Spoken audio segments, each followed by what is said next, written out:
ఓం నమః శివాయ. ఓం శాంతి 11/2/2025.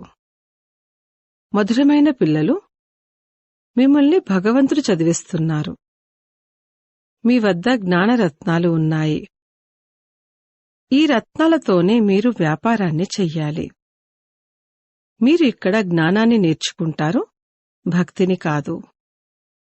ప్రశ్న: మనుషులు డ్రామా యొక్క ఏ అద్భుత నిశ్చితాన్ని భగవంతుడి లీలగా భావించి వారి మహిమను చేస్తారు? జవాబు: ఎవరి పట్ల భావన పెట్టుకుంటారో వారికి వారి యొక్క సాక్షాత్కారం జరుగుతుంది.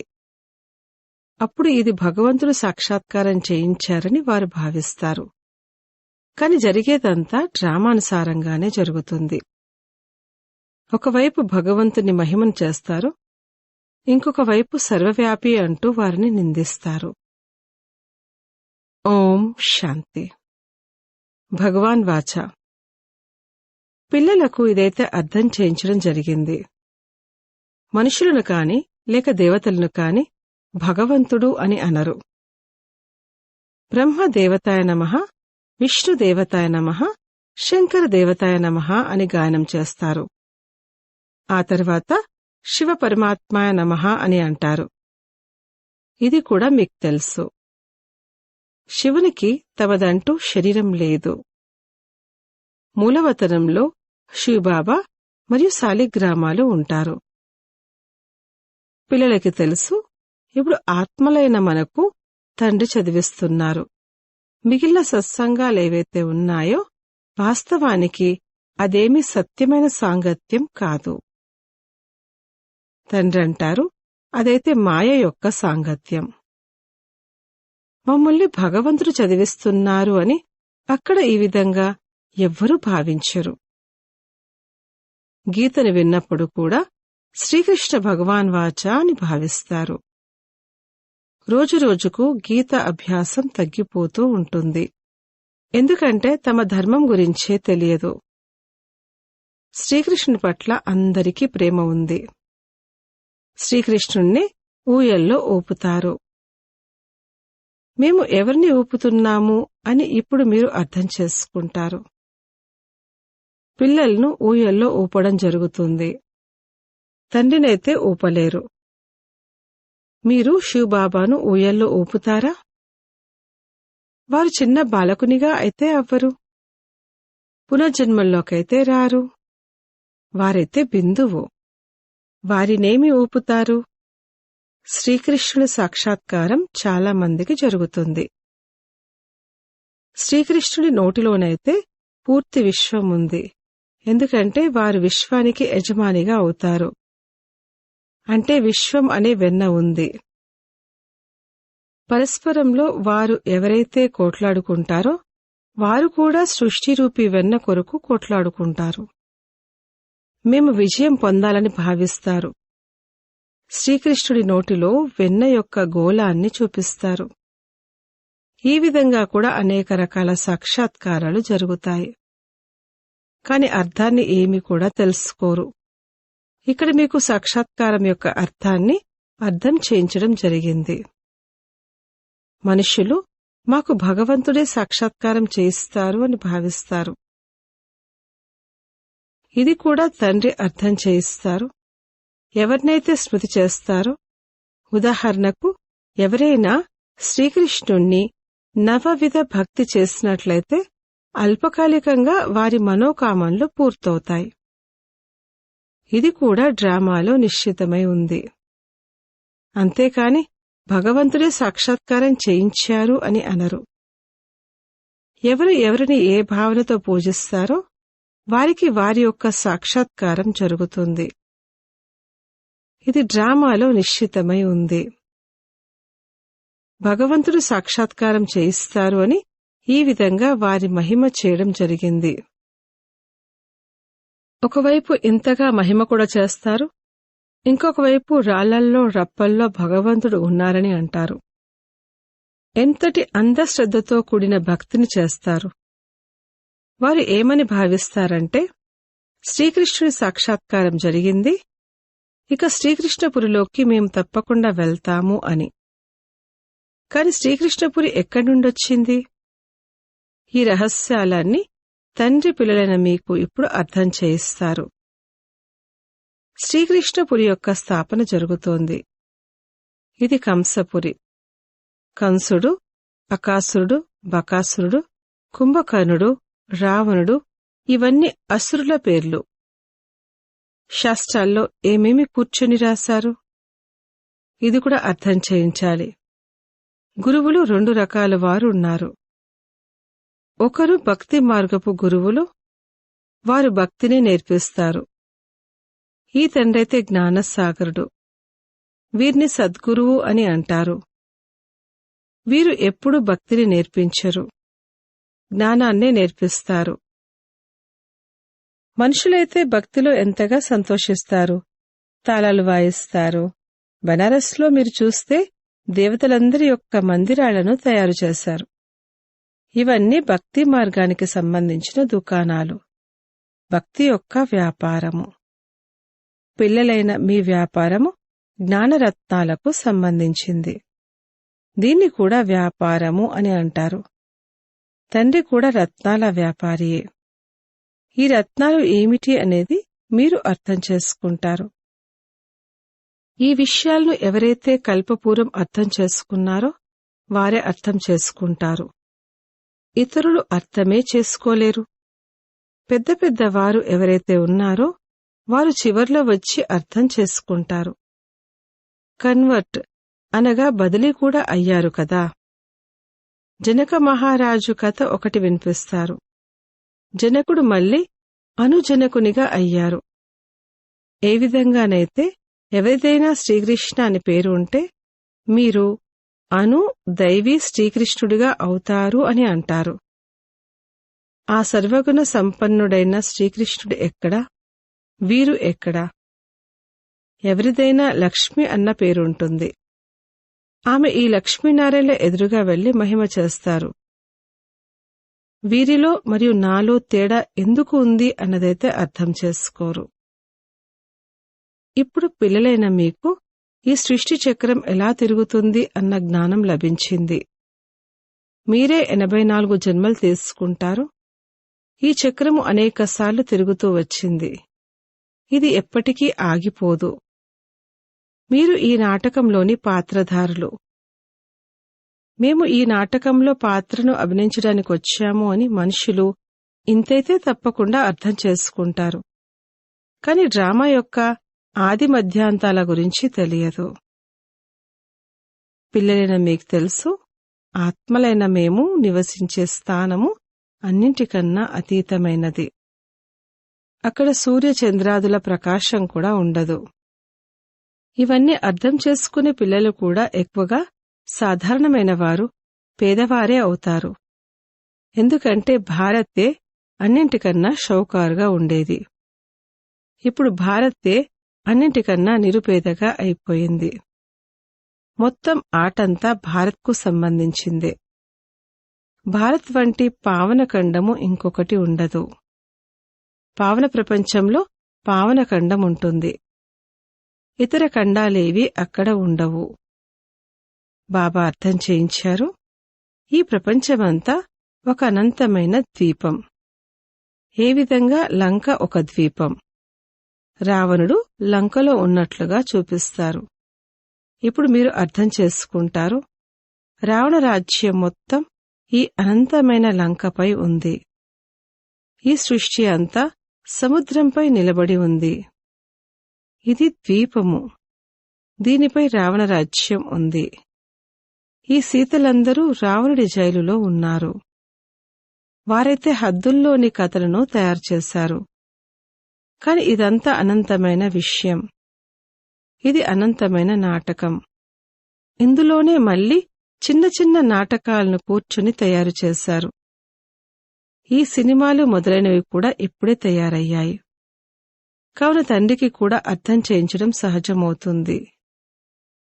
అనంతమైన డ్రామా అంతా పిల్లలైన మీ బుద్ధిలో ఉంది. మూలవతనము, సూక్ష్మవతనము, ఇంకెవ్వరి బుద్ధిలోనూ ఉండదు. మీకు తెలుసు, ఆత్మలమైన మనము మూలవతన నివాసులము. దేవతలు సూక్ష్మవతన వాసులు. వారిని ఫరిష్తా అని కూడా అంటారు. అక్కడ ఎముకలు, మాంసం యొక్క పంజరం ఉండదు. ఈ సూక్ష్మతనం యొక్క పాత్ర కూడా కొద్ది సమయం కొరకే ఉంది. ఇప్పుడు మీరు వస్తూ వెళ్తూ ఉంటారు, ఆ తర్వాత ఇంకెప్పుడు వెళ్లరు. ఆత్మలైన మీరు మూలవతనం నుండి వచ్చేటప్పుడు సూక్ష్మతనం మీదుగా రారు, నేరుగా వస్తారు. ఇప్పుడు సూక్ష్మతనం మీదుగా వెళ్తారు. ఇప్పుడు సూక్ష్మతనం యొక్క పాత్ర ఉంది. ఈ రహస్యాలన్నీ పిల్లలకు అర్థం చేస్తారు. నేను ఆత్మలకు అర్థం చేస్తున్నాను అని తండ్రికి తెలుసు. సాధువులు, సన్యాసులు మొదలైన వారెవ్వరికీ కూడా ఈ విషయాల గురించి తెలియదు. వారెప్పుడూ ఇటువంటి మాటలు మాట్లాడలేరు. తండ్రియే పిల్లలతో మాట్లాడుతారు. ఇంద్రియాలు లేకుండానైతే మాట్లాడలేరు. వారంటారు, నేను ఈ శరీరం యొక్క ఆధారాన్ని తీసుకొని పిల్లలైన మిమ్మల్ని చదివిస్తాను. ఆత్మలైన మీ దృష్టి కూడా తండ్రి వైపుకు వెళ్తుంది. ఇవన్నీ కొత్త విషయాలు. నిరాకారుడైన తండ్రి, వారి పేరు శివబాబా. ఆత్మలైన మీ పేరైతే ఆత్మనే. మీ శరీరాల పేర్లు మారుతాయి. మనుషులంటారు, పరమాత్మ నామరూపాలకి అతీతుడు అని. కాని వారి పేరైతే శివ అనే అంటారు కదా. శివుని యొక్క పూజను కూడా చేస్తారు. ఒకటి అనుకుంటారు, ఇంకొకటి చేస్తారు. ఇప్పుడు మీరు తండ్రి యొక్క నామరూప దేశ కాలాల గురించి కూడా అర్థం చేసుకున్నారు. మీకు తెలుసు, ఏ వస్తువు కూడా నామరూపాలు లేకుండా ఉండదు. ఇది కూడా చాలా లోతుగా అర్థం చేసుకోవలసిన విషయం. తండ్రి అర్థం చేస్తారు, క్షణంలో జీవన్ముక్తి అనగా మనుషులు నరుణ్ణుంచి నారాయణ్గా అవ్వగలరు అన్న గాయనం కూడా ఉంది. తండ్రి హెవెన్లీ గాడ్ ఫాదర్ అన్నప్పుడు మనం వారికి పిల్లలుగా అయ్యాము, అంటే స్వర్గానికి యజమానులుగా అయినట్లే. కాని ఇది కూడా అర్థం చేసుకోరు. తండ్రి అంటారు, పిల్లలు, మీ లక్ష్యము, ఉద్దేశ్యమే ఇది, నరుణ్ణుండి నారాయణుగా అవ్వడం. ఇది రాజయోగము కదా. ఎంతో మందికి చతుర్భుజుని సాక్షాత్కారం జరుగుతుంది. దీనితో మనము విష్ణుపురికి యజమానులుగా అవ్వనున్నాము అని నిరూపణ జరుగుతుంది. మీకు తెలుసు, స్వర్గంలో కూడా లక్ష్మీనారాయణల సింహాసనం వెనుక విష్ణు చిత్రాన్ని పెడతారు, అనగా విష్ణుపురిలో వీరి రాజ్యం ఉంది అని. ఈ లక్ష్మీనారాయణులు విష్ణుపురికి యజమానులు. అది శ్రీకృష్ణపురి, ఇది కంసపురి. డ్రామానుసారంగా ఈ పేర్లు కూడా పెట్టడం జరిగింది. తండ్రి అర్థం చేస్తారు, నా రూపము చాలా సూక్ష్మమైనది, ఎవ్వరూ తెలుసుకోలేరు. ఆత్మ ఒక నక్షత్రమని అంటారు, కాని మళ్లీ లింగాన్ని తయారు చేస్తారు. లేకపోతే పూజ ఎలా జరుగుతుంది? రుద్రయజ్ఞాన్ని రచించినప్పుడు అంగుష్ట రూపంలో శాలిగ్రామాల్ని తయారు చేస్తారు. ఇంకొక వైపు వారిని అద్భుతమైన నక్షత్రము అని అంటారు. ఆత్మను చూసేందుకు ఎంతగానో ప్రయత్నిస్తారు, కాని ఎవ్వరు కూడా చూడలేరు. రామకృష్ణ వివేకానంద గురించి కూడా చూపిస్తారు కదా. వివేకానందుడు చూశారు, ఆత్మ వారి నుండి, రామకృష్ణుడి నుండి బయటికి వచ్చి అతనిలో కలిసిపోయింది. ఇప్పుడు అతనికి ఎవరి సాక్షాత్కారం జరిగి ఉంటుంది? ఆత్మ పరమాత్మల రూపమైతే ఒక్కటే. బిందువును చూస్తారు, ఏమీ అర్థం చేసుకోరు. ఆత్మ సాక్షాత్కారాన్ని ఎవ్వరూ కోరుకోరు. పరమాత్మని సాక్షాత్కారం జరగాలని కోరుకుంటారు. గురువు ద్వారా పరమాత్మని సాక్షాత్కారం జరగాలని అతను కూర్చున్నారు. అంతే, ఒక జ్యోతి ఉంది, అది నాలో కలిసిపోయింది అని అన్నారు. ఇందులోనే అతను ఎంతో సంతోషించారు. ఇదే పరమాత్మని రూపమని భావించారు. భగవంతుని సాక్షాత్కారం కలగాలని గురువు పట్ల భావన ఉంటుంది, కాని ఏమీ అర్థం చేసుకోరు. భక్తి మార్గంలో ఎవరు అర్థం చేయించాలి? ఇప్పుడు తండ్రి కూర్చుని అర్థం చేస్తారు. ఏ ఏ రూపాల్లో ఏ విధమైన భావన పెట్టుకుంటారో, ఏ ముఖాన్ని చూస్తారో ఆ సాక్షాత్కారం జరుగుతుంది. ఉదాహరణకు ఎవరైనా గణేశుణ్ణి ఎక్కువగా పూజిస్తే అప్పుడు వారు చైతన్య రూపంలో సాక్షాత్కారమవుతారు. లేకపోతే వారికి నిశ్చయం ఎలా ఏర్పడుతుంది? తేజోమయ రూపాన్ని చూసి మేము భగవంతుణ్ణి సాక్షాత్కారం చేసుకున్నాము అని భావిస్తారు. అందులోనే సంతోషిస్తారు. ఇదంతా భక్తి మార్గం, దిగే కళ. మొదటి జన్మ బాగుంటుంది, ఆ తర్వాత కళలు తగ్గుతూ తగ్గుతూ సమాప్తమవుతాయి. పిల్లలే ఈ విషయాలను అర్థం చేసుకుంటారు. ఎవరికైతే కల్పపూర్వం జ్ఞానాన్ని అర్థం చేయించానో వారికే ఇప్పుడు అర్థం చేయిస్తున్నాను. కల్పపూర్వం వారే వస్తారు, ఇక మిగిలిన వారి ధర్మాలే వేరు. తండ్రి అర్థం చేయిస్తారు. ఒక్కొక్క చిత్రంలో భగవాన్ వాచాన్ రాయండి.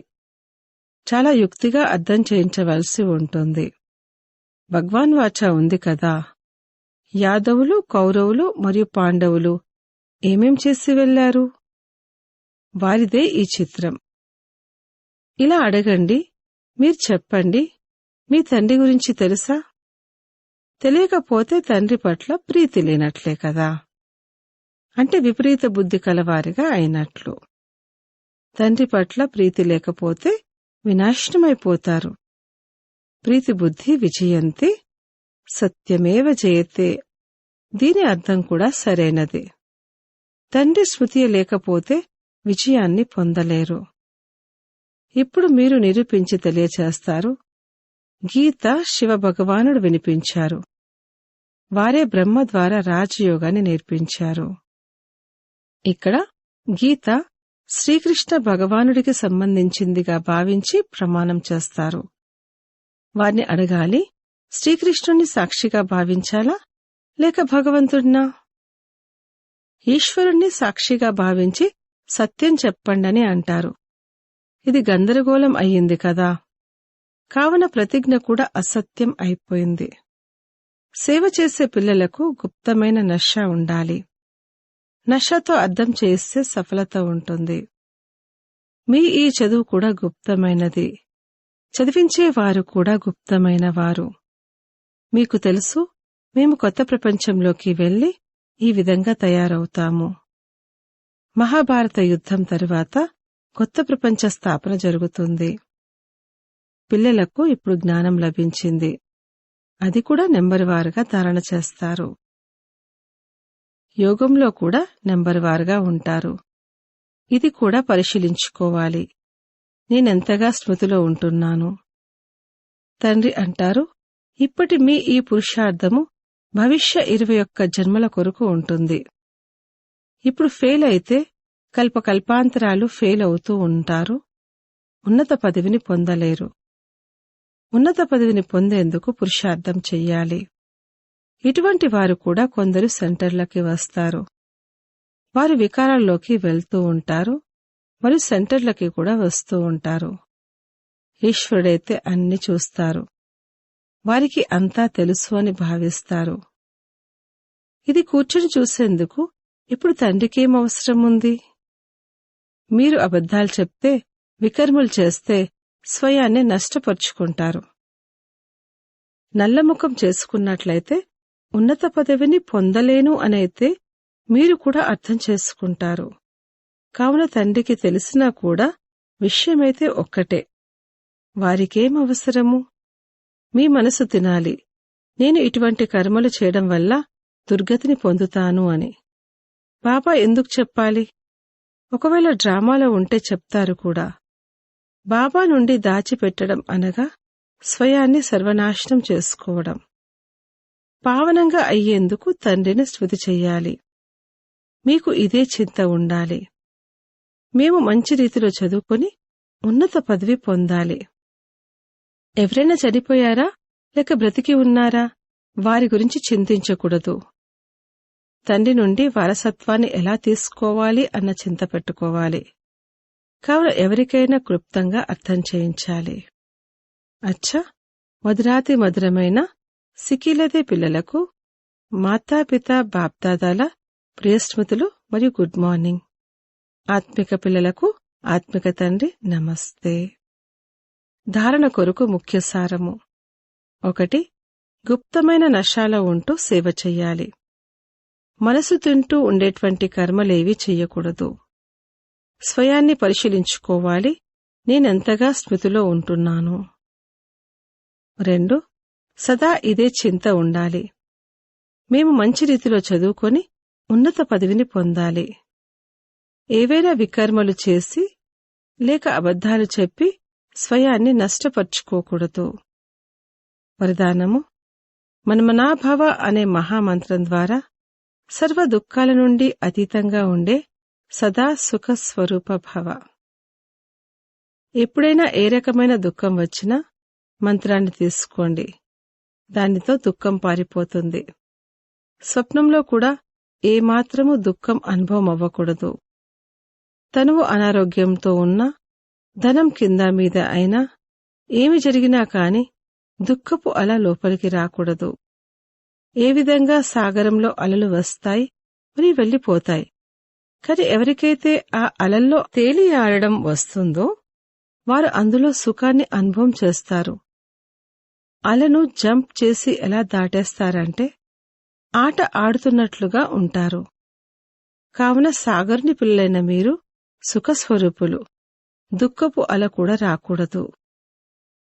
స్లోగన్: ప్రతి సంకల్పంలో దృఢత యొక్క విశేషతను ప్రాక్టికల్లోకి తీసుకురండి, అప్పుడు ప్రత్యక్షత జరుగుతుంది. అవ్యక్త సూచనలు: ఏకాంత ప్రియులుగా అవ్వండి, ఏకతను మరియు ఏకాగ్రతను అలవర్చుకోండి. స్వ ఉన్నతిలో, సేవా ఉన్నతిలో ఒకరు చెప్పారు, ఇంకొకరు హాజీ అన్నారు. ఇలా సదా ఏకత మరియు దృఢతతో ముందుకు వెళ్తూ ఉండండి. ఏ విధంగానైతే దాదీల ఏకత మరియు దృఢతతో కూడిన సంఘటన పక్కాగా ఉందో, అలా ఆది సేవా రత్నాల సంఘటన పక్కాగా ఉండాలి. ఇది చాలా చాలా అవసరము. ఓం శాంతి.